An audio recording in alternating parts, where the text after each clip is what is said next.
This is the Relic Radio Show, old-time radio entertainment still standing the test of time, from relicradio.com.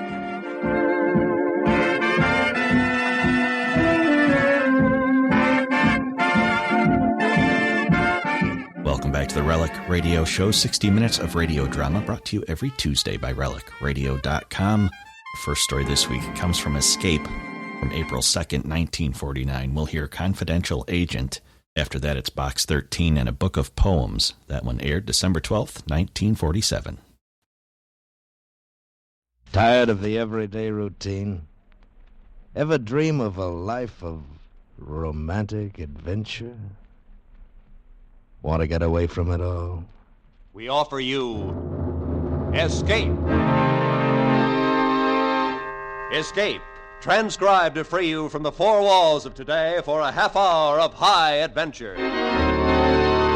You are trapped in a dark, empty house, a girl lying dead at your feet. And surrounding you, closing in on you, are a band of killers, deadly enemies of your country and yourself. And they are intent on murdering you.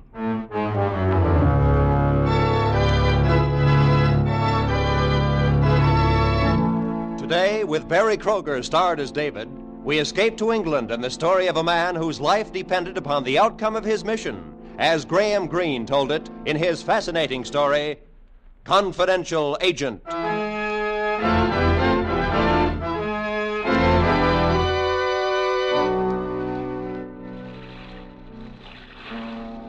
It was getting dark as the ship threaded its way through the tugs into Dover Harbor.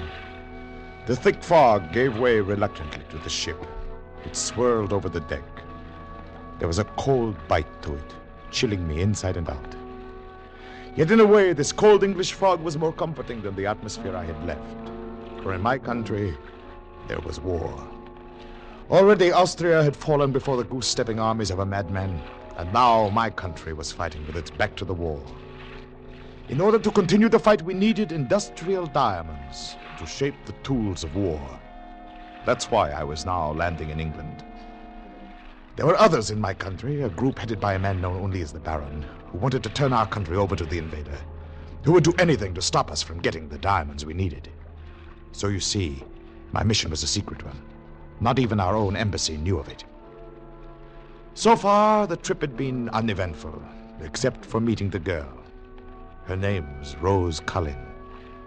At first, she seemed too curious, asking questions about my trip, my visit, my friends, and I wondered if she were working with the Baron. But as time wore on, I decided I'd been mistaken, and I accepted her offer to drive me to London. 20 minutes after we had docked, we were through the customs and walking towards the car park. Rose suddenly asked me to excuse her for a moment. Almost before I could answer her, she had vanished in the fog. Good evening, David. Baron. I've been expecting you. We have nothing to talk about, Baron. I think we could find a subject. Diamonds, for example. Or perhaps I could interest you in accepting, let us say, £2,000 for our point of view. Say £2,000. I still say we have nothing to talk about. An honest man. It's a very dangerous hobby, David. Honesty? You may remember an old saying in our country. The honest man and the thief both pay the same price, to death. Goodbye, David. He raised his hand in an open-palmed salute and walked away, the fog quickly swirling up to hide him. There was a shot, aimed at me. I jumped back against the wall. There was nothing to see but fog. Gray wisps of fog blanketing out everything. There was no way of telling from where death had tried to strike, or from where it might strike again. Then I heard her returning. Had she left me to give them their chance? Or had it been her finger, manicured and perfumed, that had curled around the trigger? Sorry to be so long, David. Are you ready? Yes. I was talking to your friend, the Baron. The Baron? Oh, you must be mistaken. I don't know a Baron. Come along. Did he say he knew me? No. Perhaps I am mistaken. Of course, it might be someone I met at Father's. He loves to surround himself with titles. Oh, who is your father? Ah, here we are. Will you drive? I'm simply exhausted. All right. My father? Oh, he's Lord Bendage. Didn't you know? Lord Bendage? But I thought your name is Cullen? Well, of course. My father's name was Edward Cullen. After his first £1,000,000, he became Edward, Lord Bendage. It's really quite simple. I came here to do business with Lord Bendage. Isn't that coincidence? Everybody I meet has business with him. I see.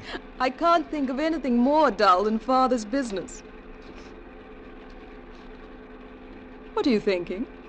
How, in my country, I would go along a country road like this very slowly, ready to jump into a ditch if I heard a plane. I'm not sure the war has not followed me here. Oh, don't be silly. The only war here is between the Prime Minister, who talks about peace in our time, and Mr. Churchill, who talks just as long about the glory that was Britain's. And nobody believes in anything. You're very cynical for such a pretty girl. What is there for me to believe in? My father's diamonds. Hardly something to get passionate about. You have no young man? Oh, plenty. If I want to know who scored 60 runs in the Lancing-Brighton cricket match, or the odds at Epsom Downs. But there's no excitement. If it's excitement you want, perhaps we still will get it. One of my countrymen tried to kill me just before you joined me. Oh, really? It's true. He or his men will certainly try again before I reach your father. Oh, don't be so melodramatic. Things like that don't happen except in thrillers. Unless, of course, you're a spy. Are you? No. No, I'm more of a confidential agent. What's the matter? What's that ahead of us? Oh, it's just a lorry. Why is he blocking the road? He stalled, probably. I'm sorry you're mixed up in this But road. it's only someone out of Hold on, petrol. we're going on.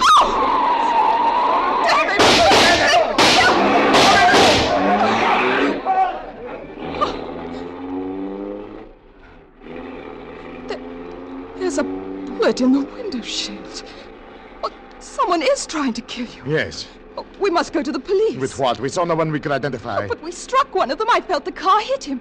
Couldn't they be traced by him? All it would prove is that I ran him down. In fact, they might use that to have me arrested. Oh, no. If the Baron fails to kill me, and I think I can see to that, then it would serve him almost as much to have me arrested for murder.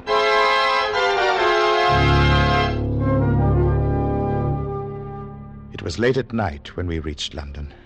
Rose wanted to drive me to my destination, but I refused. It wasn't entirely distrust, but a fear that she might lead them to me without realizing it. So she dropped me off in the West End. When she'd driven on, I stopped the taxi, gave the driver the address. He brought me to an old 2-story house, its dirty gray front bearing witness to the poverty of the neighborhood. Here you are, Governor. This is number 10 Malone End. That's right, Governor. Just over there. You up across the road and you'll be at the door. How can you be so sure, driver? It's so foggy here, I can't see the number. I counted them. Counted the houses from the corner of High Street. I see. That's number 10, all right. All right. That'll be 3 and 6pence, sir. Oh, yes, of course. Here you are. Oh, thanks very much, Governor. Thank you. Good night. Good night. I stepped closer and peered through the fog that blanketed the buildings, with only here and there a feeble gleam of light struggling through. I stood there for a moment, looking at it. There was no light visible in any of the windows, and I wondered, fear pressing in with the fog, if something had happened to our agent. I kept my hand near my gun as I pressed the button beside the door. If something had happened to our agent, this might be a trap. The door opened a few inches, and a pinched, elfin face, neither old nor young, looked out at me. What do you want this time of night? I'm sorry, but I'm David. David? D, as in diamonds. Oh, come in. Just a minute. I'll turn on the lights. All right, thank you. You're much younger than I thought you'd be. We are using them younger these days. I was just making a spot of tea. Perhaps you'd like some. Oh, yes, I would. Very much, thank you.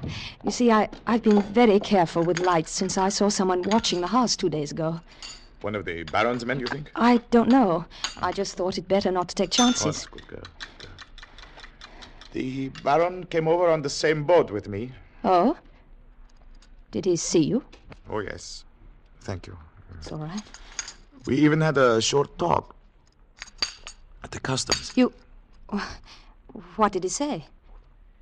He offered me money for a vacation. How much? 2,000 pounds. You refused? Of course. 2,000 pounds. Oh, this tea's good. After being out in the fog, it's warm. It's more money than I've ever seen in my life. How do I know you refused? I suppose that's a question I would ask too, were I in your place.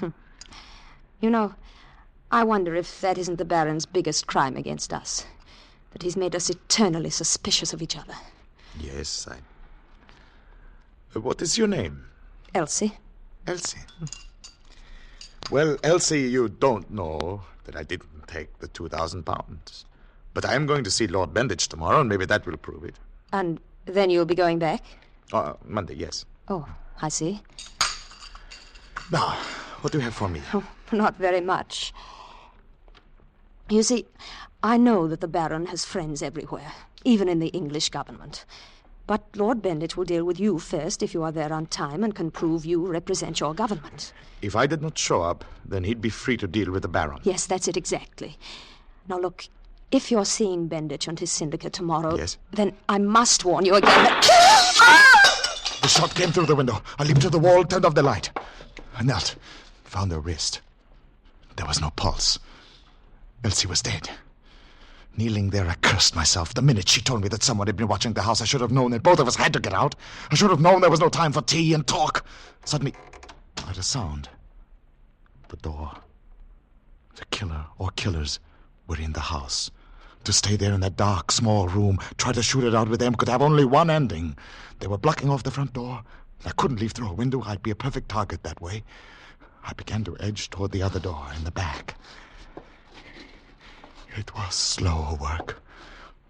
Then, I was in what seemed to be a kitchen. A gloomy patch of light guided me to the door. I pressed my face to the glass, strained to see outside. A man was standing, only a few feet from the back door. There was only one other way to go, up. I slipped out of the kitchen into the hall. After what seemed hours, I found the stairway and carefully stepped on the first step. It creaked, and I leaped higher and up to one side just in time. Another step, and I fired again. There was only one thing to do. I raced up the stairs. I flung myself to the floor.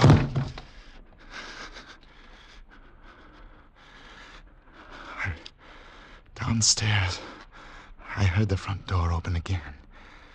More of them had entered the house. They were taking no chances. I lay there on the floor at the head of the stairs, scarcely daring to breathe.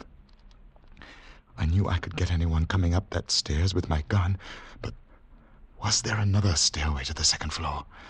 I knew so many of these houses had them. Perhaps this one did too. And that...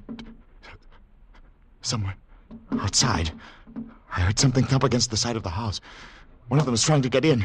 One of them was coming in through some window on the second floor. From every side, death was closing in on me.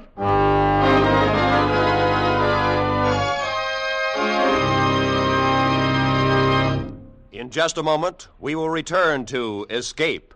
But first, that happy but hectic couple, Ozzie and Harriet, come home to CBS tomorrow at 6:30 Eastern Standard Time.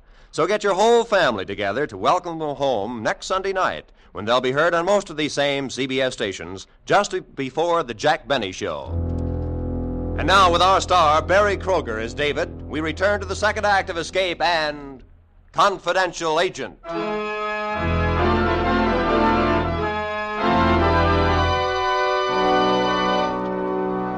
I was on the second floor of the old house on Malin End, and the Baron's men were downstairs, slowly working their way up to me, searching me out.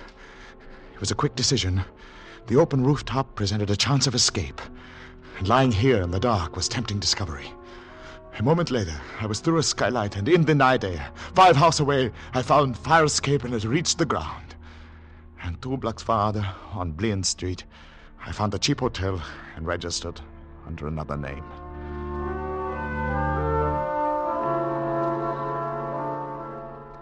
The next morning, I took a taxi to the house of Lord Benditch. The butler, with the empty face of the typical British servant, took my coat and then showed me into the room where Lord Benditch and 4 other men waited. These men were the Diamond Syndicate. You're the man we're expecting? Yes, I think you know the object of my visit. We had a letter a fortnight ago. Strange the purchase wasn't handled through your embassy or consulate. This is Mr. Forbes. How do you do? How do you do, Mr. Lord Forbes? Fetting. Oh, my lord. Mr. Brigstock. How do How do you do, sir? Mr. O'Grady. You'll forgive us if we get to business right away? I should like that. Now, I'm prepared to pay the highest market price, for which I have here a side draft and a bonus of 25% after the diamonds reach my country. You will take the diamonds yourself? Oh, yes. Then the bonus should be paid now. Benditch is right, old boy. You might never go back, and then where should we be? Perhaps, Lord Benditch, we could accept the offer as it is if we are given notes covering the bonus. Oh, yes, I'm quite prepared to do that. Very well. You understand, we could do better than this, but we like to do business with established governments. We must, however, be certain that you have the right to speak for your government. You have your credentials, of course. Certainly, I have them. Something wrong? It's extraordinary. I had them in my breast pocket with my passport here. Klepshu left them at your hotel.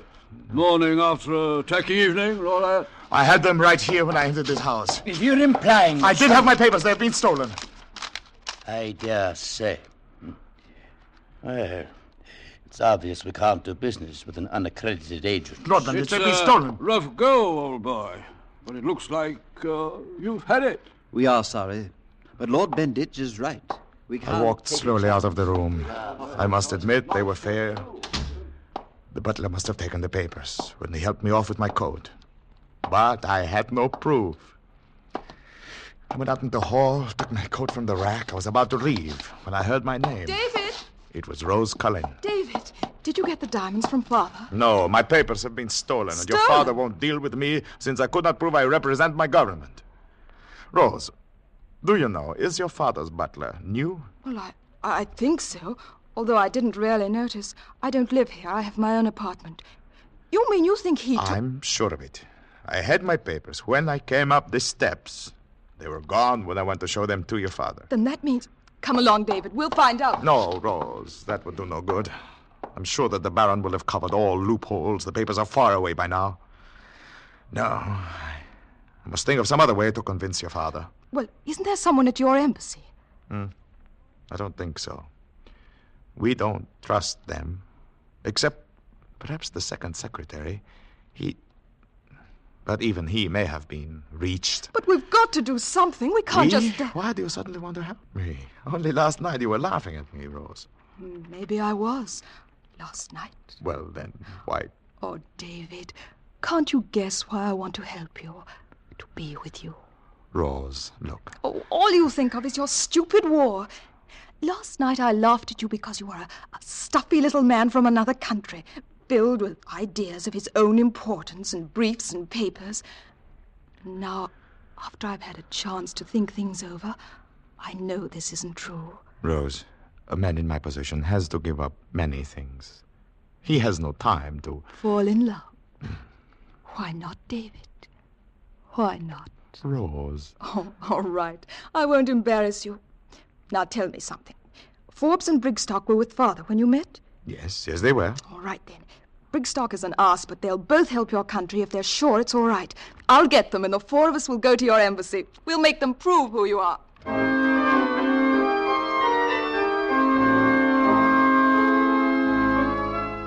She was right. They both did seem anxious to help, and were quite willing to go to the embassy with us. At the embassy, we waited for the second secretary. Then a man appeared, a countryman of mine, although I had never seen him before. May I help you, gentlemen? Yes. My name is Forbes. This is Mr. Brigstock. How do you do? We are associated with Lord Benditch. This is his daughter. We are considering doing business with this other gentleman who claims to represent your government. I know of no official representative being sent here. What is your name, sir? Here is my passport. See. This is very strange.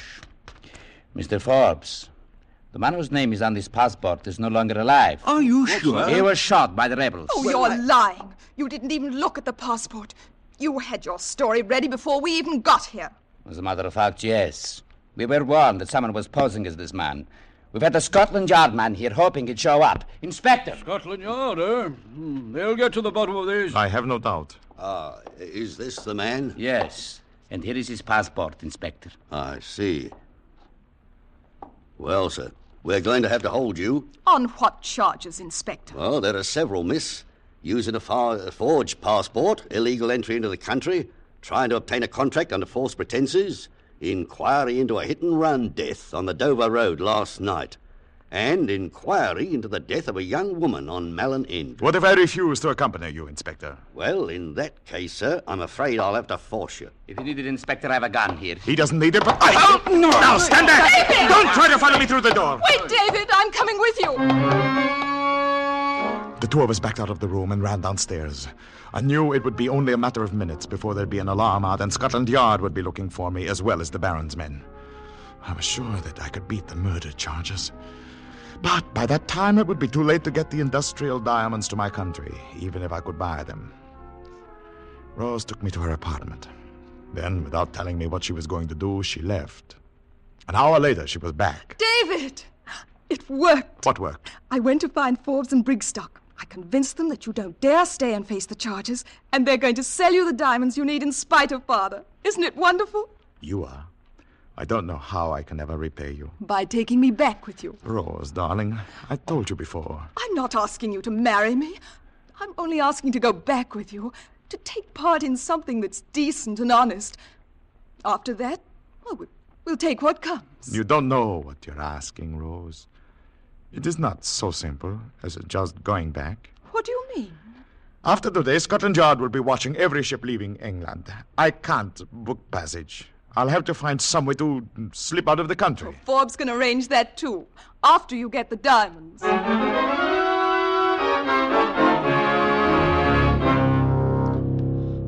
Forbes and Brigstock brought the diamonds, a small package that meant life for at least a while longer to my country. They both seemed only embarrassed when I tried to thank them, and when they left, Rose went with them. They'd not been gone long when there was a knock on the door. I hesitated to answer to it. It's Brigstock, old boy. I say, let me in. Mr. Brigstock, is something wrong? Oh, not a thing, old boy. You know, it occurred to me that you're in a bit of a spot about getting out of the country. Now that you have the diamonds, an idea happily struck me, so I just nipped back. You know how I can get away? Quite. The perfect solution, old boy, is this. A gun? Astute of you to recognize it. No, don't move. I assure you I'm an expert shot. Bullseye and all that sort of thing.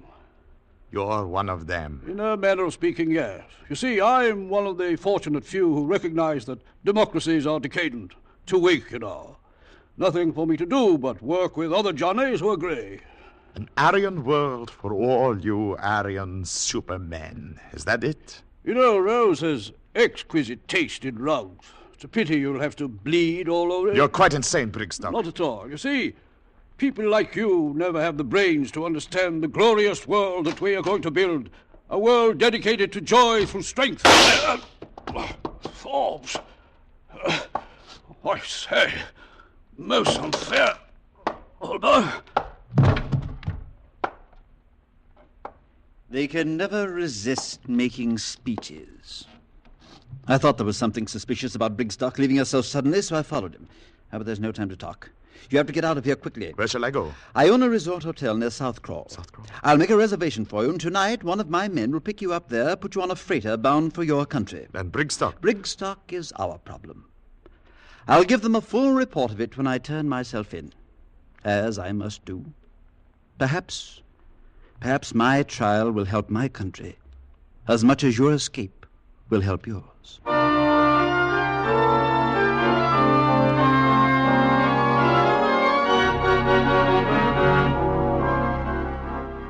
I reached the hotel just as it was getting dark.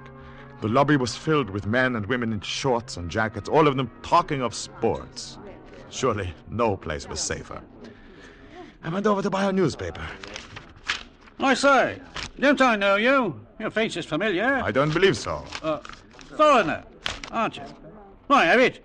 Saw a photograph of you in the stock press edition of the Express. I'm afraid you've made a mistake. Can't get away from Scotland Yard. Best police force in the world. No, I remember. It was murder. Don't try to get away now. I shall take measures, you know. I thought of making a run for it, but there was no use. The lobby was filled with people. I couldn't hold up all of them.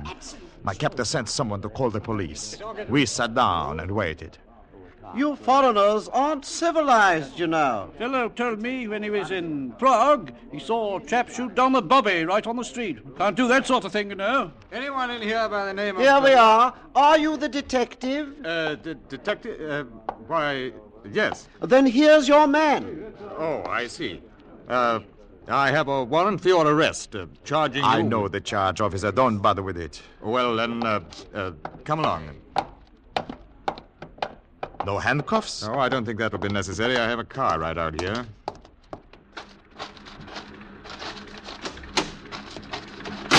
Well, that was a close one. Close one? Yes. It's a good thing you played along, or I wouldn't have been sure what the charges were. You mean you're not a detective? Heavens, no. Mr. Forbes didn't tell me the Yard was in this. Oh, they weren't before. It was in the last edition of the paper. One man recognized me and called the police. Yeah, it's lucky I came when I did, then. Very. Well, we'll be at the coast before they get a search underway.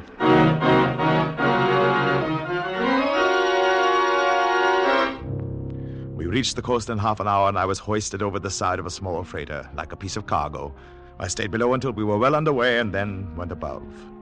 The deck was uncovered, and the wind whipped the sharp spray across my face. I could feel the pressure of the package of diamonds in my pocket. My mission was over, and I was on my way home. Yet I felt neither relief nor happiness. I'd thought there was no room in my life for both war and love. But now that there was only war ahead, I felt empty. I stared off at the lights, glimmering somewhere far astern. That would be Plymouth Hoe. Rose. Oh, David. Rose, no. David. Rose, darling. This is not the time for tears. When I was a little girl, someone told me that most men don't know what they want, so they make gestures. And Forbes said the same thing this afternoon. And so I decided not to waste time. And I made the decision for both of us. Between Mr. Forbes and yourself, my darling, it seems everything has been taken care of.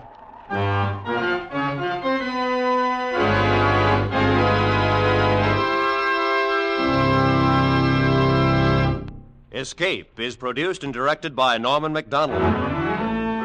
Today we have presented transcribed Confidential Agent by Graham Greene, adapted for radio by Ken Crossan with editorial supervision by John Dunkel. Starred as David was Barry Kroger. Featured in the cast were Edgar Barrier, Constance Cavendish, Herb Butterfield, Parley Bear, Olive Deering, Ben Wright, Wilms Herbert, and Alec Harford. Special music was arranged and played by Ivan Ditmars. Next week. You are standing alone in a lonely canyon in the shadows of Superstition Mountain. While facing you, tempers ragged, guns drawn, are 3 men who at your first move toward hidden treasure will shoot you dead.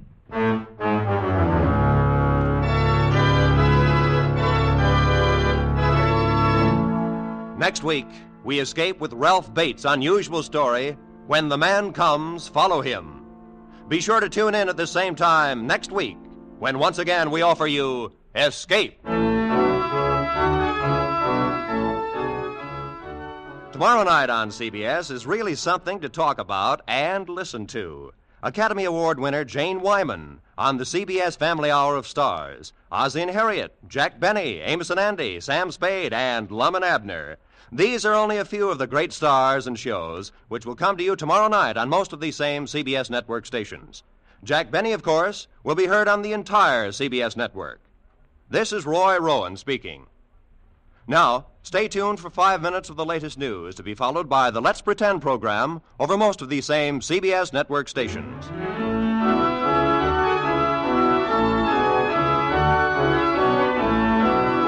This is CBS, the Columbia Broadcasting System.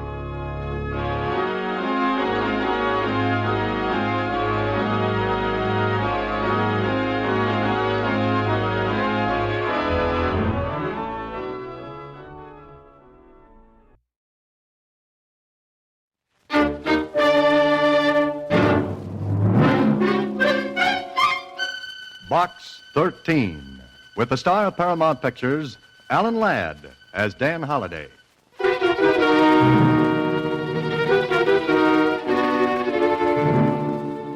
To Box 13, care of the Star Times.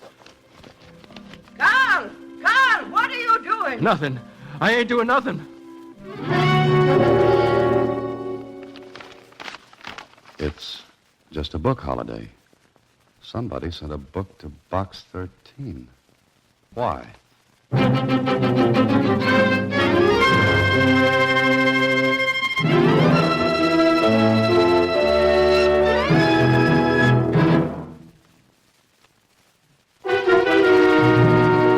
And now, Box 13, starring Alan Ladd as Dan Holliday.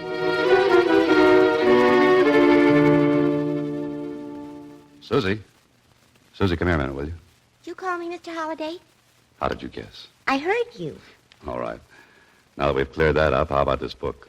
That one? This one. It came in the mail for Box 13. You sure? Sure, I'm sure, Mr. Holliday. The wrapping paper's right in the wastebasket there. I'll get it and show you. Here. Address printed. Block letters. Shaky hand. Susie, did any letter come with this? Just the book. Ex Libris. Robert N. Chase. All right, Susie, we've got a problem. Somebody sends me a book from the library of Robert N. Chase. Why? Maybe it's a bestseller. Yeah, in its day it was. Still is. The poems of Sir Walter Scott. Do you like poetry, Mr. Holliday? Love it, Susie. Just love it. Listen. If thou wouldst view fair Melrose aright, go visit it by the pale moonlight. The gay beams of lightsome day gild, but to flout the ruins gray. Pretty, huh? What's it mean, Mr. Holliday? Susie, you're asking the jackpot question. The book's broken to fall open at this poem. Why? We're in a rut. There's one way to get out of it. If anyone calls for me, I'll be in the morgue. Star Times.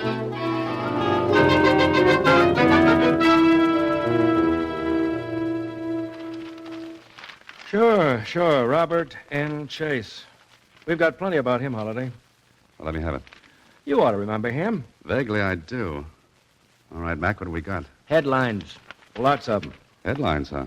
What's he been doing? Same thing he's been doing for the past 10 years. He's in a rut, too. 6 foot deep. Dead? Here. You read all about it, Dan. Socialites dead in tragic blaze. Oh, sure, I remember now. But 10 years ago, I was cutting my reporter's teeth on a police beat. Yeah, that's right.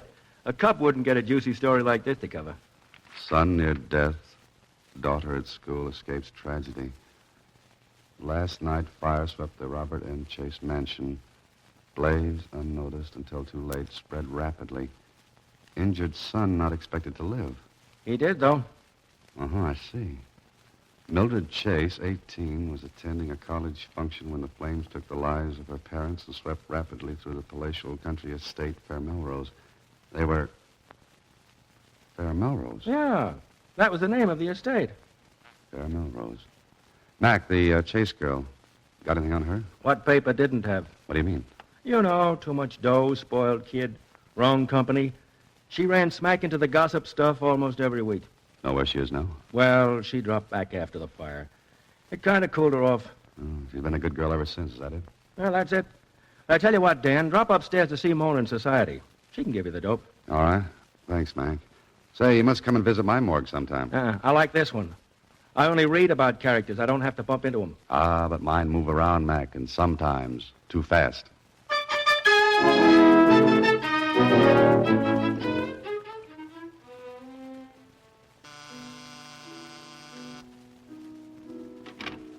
Oui, monsieur? Free French are engaged. You wish to see someone, monsieur? Yes, Miss Chase. Miss Mildred Chase. You have an appointment? Is that an offer or a business question? Monsieur, if you will tell me... Paulette, what is it? There is someone here, mademoiselle. I don't wish to be disturbed. I'm sorry, monsieur. But Mademoiselle Shea, she is not home. Oh, I see. Then you've got a talking piano. Oh, please, monsieur. I cannot let you in. You heard Mademoiselle. Yes, I did. But if you will go in and tell Mademoiselle that Sir Walter Scott is waiting to see her, I'm sure she'll listen. What do you say? Where? Vive la France. All right. You wait here. But I cannot promise. Yes? What is it? What do you want? Oh, I'm sorry, Miss Chase. I have to see you. Well, I don't know you. I've never seen you before. Well, lots of people haven't. But my name's Dan Holliday. The name means nothing to me. It means everything to my mother. What do you want? I'm sorry, Miss Chase, bursting in like this. But I've come to see you about Fair Melrose. Who are you? Oh, I told you. Dan Holliday. Occupation, fiction writer. And are you writing now, Mr. Holliday? Maybe. Oh, is this yours? Mine? That book? Here, take it. Where did you get this? You don't know. No. Where did you get it? But you do recognize it. Yes. It was part of my father's collection. I asked you, how did you get it? Through the mail. It was addressed to Box 13, care of the Star-Times. Or doesn't that mean anything? No. Nothing at all. You should read the classified ads, Miss Chase. Box 13. Adventure wanted, will go anywhere, do anything. Thank you for bringing the book back to me, Mr. Holliday. You don't have any idea why the book was sent to me? I don't know any more about it than you do. Maybe you don't. That's right. Colette will show you. Was there anything suspicious about the fire that destroyed Fair Melrose? Mr. Holliday, I don't know what you have in mind, but that was a cruel thing to say. A hateful thing. You're not proud of it, are you? I'm nothing one way or the other, Miss Chase. But that book was sent to me. It was broken to fall open at the poems about Fair Melrose. I'd just like to know why. I know nothing about it. All I know is that fire took my mother and father. It's very sad, Miss Chase. And my poor brother was left a hopeless invalid, completely paralyzed, unable to speak, to move. Where's your brother now? At Fair Melrose. The place he always loved. But I thought it was destroyed by fire 10 years ago. Yes. But one wing remains standing. Your brother is there alone? Yes. That's where he would want to be. And I arranged for someone to care for him. Oh, I see. And now, Mr. Holliday, I'd like to forget all this. Well, I'm sorry to have bothered you, Miss Chase. I was merely curious about that book. I know nothing about it. All I want to do is to forget. To forget.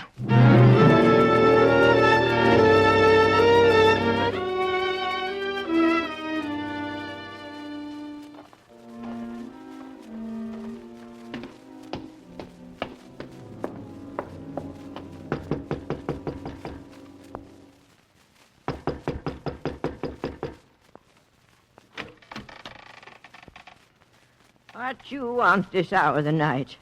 I'm looking for Fair Melrose. Eh? What for? Will you tell me how I can get there? I'm lost. Stay lost, then. Just a minute, please. Get your foot out of the door. Get. Don't be afraid. I'm not going to harm you. I just want to know the way to Fair Melrose. What for? I've got business there. You're lying. Nobody's got no business there. Nobody. All right, I'm nobody. Is your house on the grounds? Well, it should be. Been here for 30 years. Oh. Nice little cottage you've got here. What you want to go up there for? To look at it. What for? Huh. Nice waltz we're having. Young fella, I asked you a question, and you ain't answered. All right. I want to find out about the fire. Well, ain't nothing nobody needs to find out about it. 'Twas a visitation of the Lord. 'Twas a judgment on the sin that was going on. Heaven rained fire that night and wiped out the last of Babylon. I'm not sure I got all that. Oh, the wages of sin is death.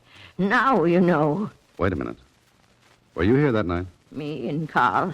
Carl? That's my husband. He was down here and seen the fire eaten up like the vengeance of the angels. We seen it, young fella. 'Twas a judgment for the years of sin. We didn't have to do no more caretaking after that night. Providence took care for us. You and Carl, caretakers, is that it? That's right. Only one wing to take care of now. Only one wing, and him. Oh, the brother. Yes, him that can't move or talk or hear. And that's where they brung him, and that's where he stayed. Now, you get. I talked enough. I wonder. How do I get up there? You're still going up, huh? More than ever now. Which way? Straight up the canyon, turn left. It's top of the hill. Thanks. Well, maybe you should have picked a lighter night. Yes, one with a moon. Maybe she's right, Holiday. It's definitely no night for a picnic. And who said it's going to be a picnic?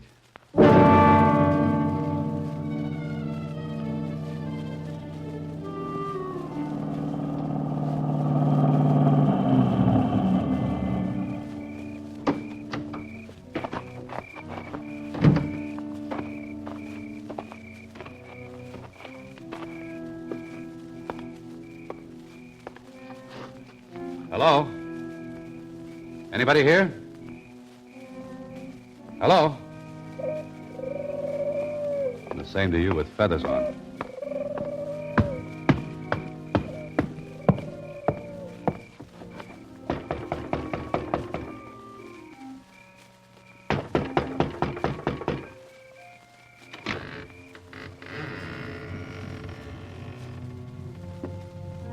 Hello? Oh. Light a match, Holiday. Don't be so stupid. Is anyone here?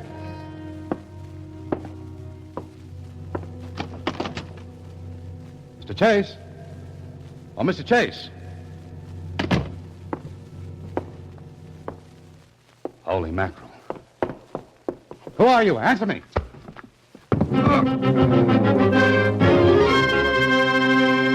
You are listening to Box 13, starring Alan Ladd as Dan Holliday.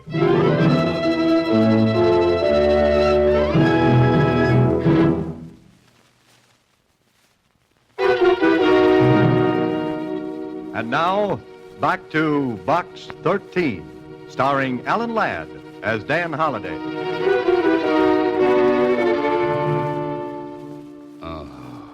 Nice baritone voice you got there, Holiday.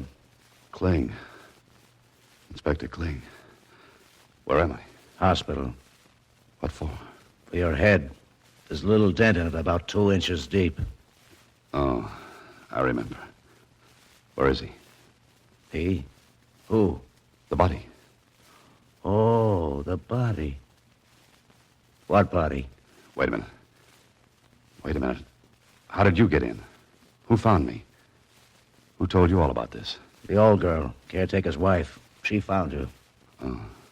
Kling, I saw a body in Fair Melrose. Holiday, I don't know what merry-go-round you're on, but keep up this way and you'll get the brass ring through your nose. How do I get out of this place? Walk out. Thanks. What are you going to do now? Why? I want to know where to pick up the body. Keep in touch, Kling. What have you got in mind? A date. A date with a beautiful young lady. Slightly hysterical, more than a little mysterious. But interesting.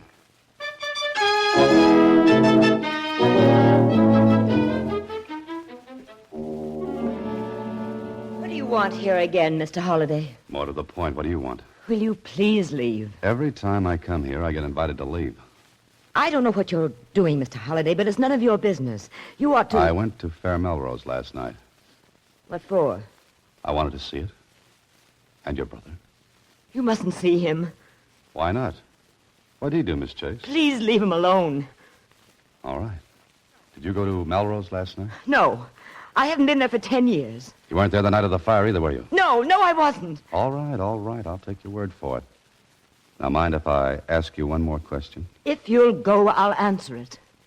It's a deal. What are you afraid of? Nothing. That's your answer? Yes.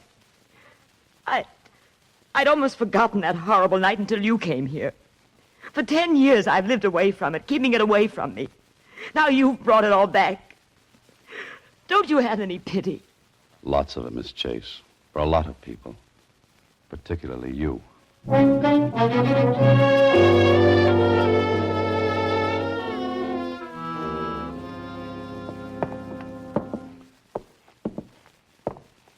What do you want to see him for? I've got to. I want to talk with him. He can't talk. He can't hear. He's in the only wing left by the fire? Well, that he is. You still want to go up to see him? Yes, I do. Oh, the chases. Devil's brood, all of them. Devil's brood. The young'un with her temper, screaming at her mother and father. And him that's upstairs now, always fighting with his sister. The fire was a visitation and a judgment of Providence. There he is. Oh, no. Well, that's him. You stay here.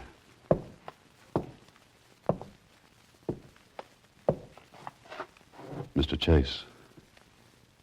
Mr. Chase. Can't hear you, can't hear you, can't. Shut up. Mr. Chase, I'm Dan Holliday. Box 13.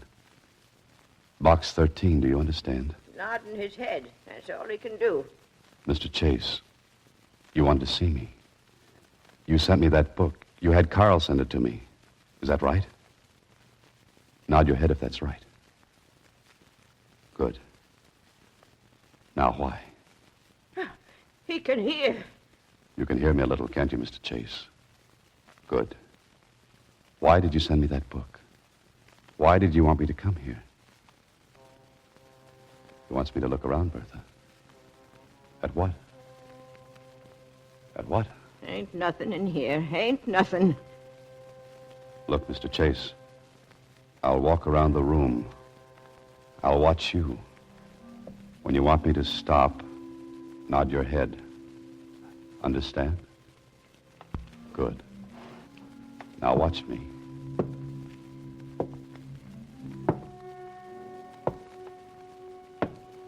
Here, this trophy case. Is this it? What about it?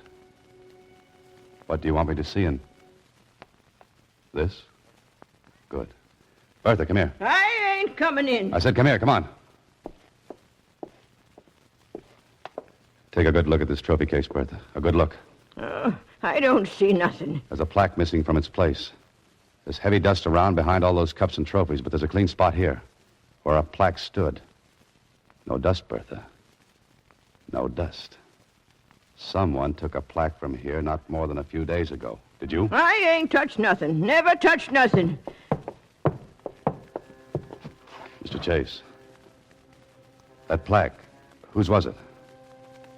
Yours? No. Your father's? Mother's? Mildred's. It was hers. But someone took it. Mr. Chase, try to understand. Try to answer. Please, you've got to. He can't. Mr. Chase, try hard. Try hard to hear me Let again. him alone. He can't do no more. Stay with him, Bertha. Don't leave him for a minute, do you hear?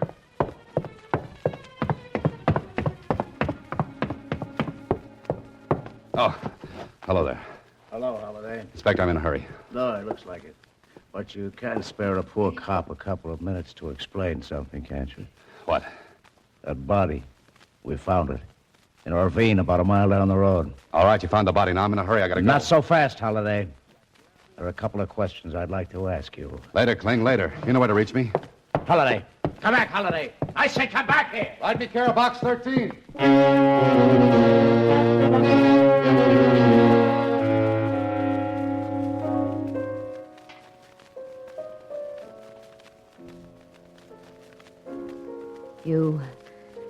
You saw my brother, Mr. Holliday? Yes, I saw him. Oh, please keep playing. I don't know why I let you in here. I do. Can't you leave me alone? Please. The piano. I like to hear it. What did you find out? So you don't know why anyone would have taken that plaque from the trophy case? No! Your brother managed to tell me it was yours. Where was it? In the lower right-hand corner of the trophy case. Lower right-hand corner. Lower. That mean anything? Well, it was a plaque I won for dramatics at Merrifield Academy. I don't get it. What value does it have? It isn't worth anything except Except what? the plaque was presented to me at a dinner at Merrifield. So, go on. The dinner, was the night of the fire at Melrose. Then the plaque would prove you were at Merrifield the night of the fire. Yes. But somebody wants people to think you were at Fair Melrose. Were you? No. How many times do I have to say that? That's enough. Who hates you, Miss Chase? My brother. Your brother? They all hated me. My mother, my father, my brother. Sometimes I think I hated them. Watching me, picking my friends, cutting me off from the friends I picked. I couldn't stand it I see. All right, Miss Chase. We'll forget it for now. But can I come back this evening? Why? I said before I wanted to help you. That still goes. Miss Chase, it still goes.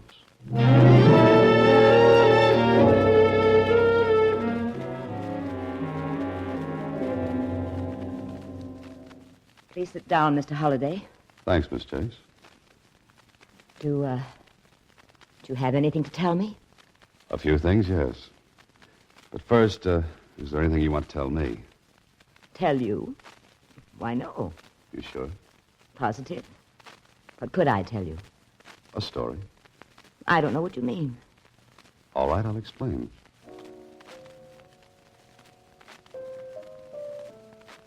Must you play the piano? No, but I'd like to. Miss Chase, let me tell you a story. What about?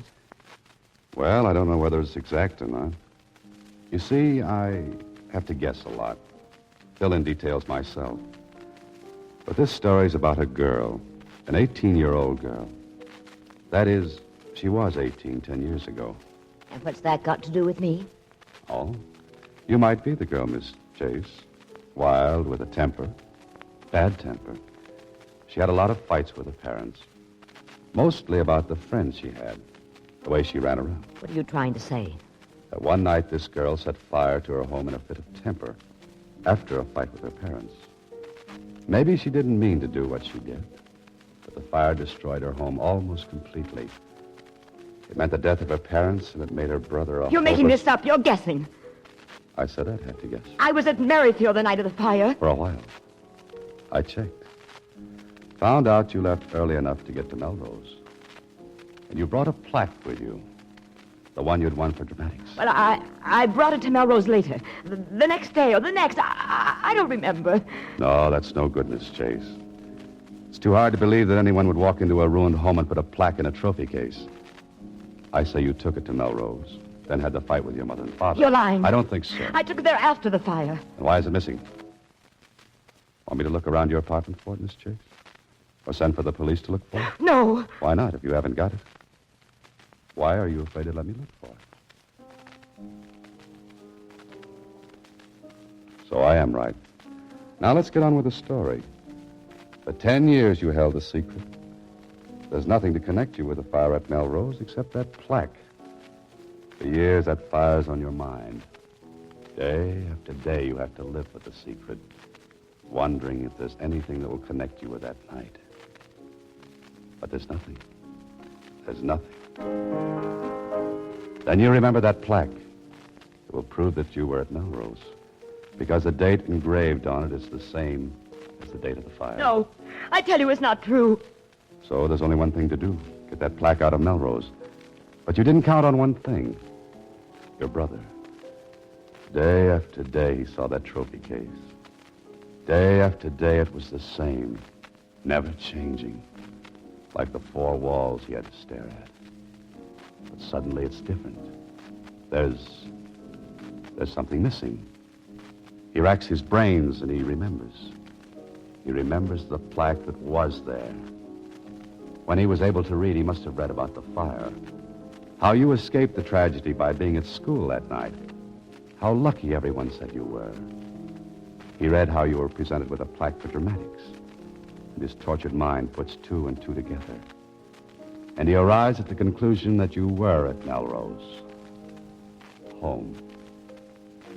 The night of the fire. Well, Miss Chase, did you like that story? There's nothing you can prove. Maybe not. But how about Carl's murder? You killed him. Because you thought Carl was me last night. No. What are you doing? Calling the police. It's for them now. I think they'll prove you killed Carl. They're good at that sort of thing, Miss Chase. Very good. No, no, please. What do you want? Money? I'll give you money. Anything, only don't call them. Why not? Please, please. Hello, Inspector Clinton. They hated me, all of them. Okay, I hold hated on. them and you. I hate you. Look out. Oh, no. Hello, Kling. Holiday. Come to the Sunview Apartments now. I just rang down the curtain on a 10-year dramatic act.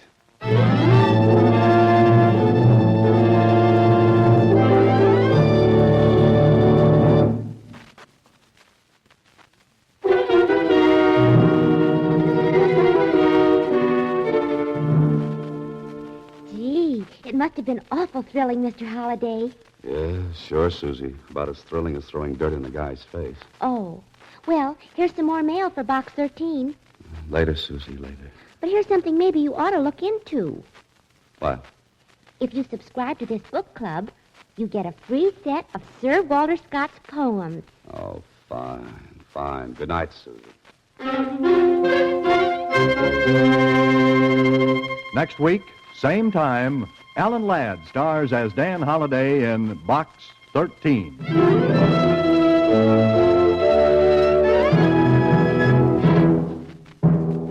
Alan Ladd appears through the courtesy of Paramount Pictures and may currently be seen in Wild Harvest.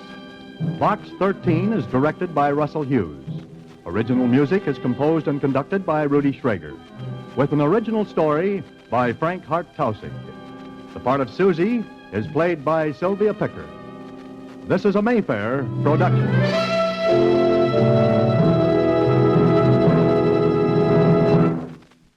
That's going to do it for the Relic Radio Show for this week. Hope you enjoyed it. You can find more from Escape, Box 13, past episodes of this podcast, and all the others at relicradio.com. We've got thousands of old-time radio episodes to listen to for free.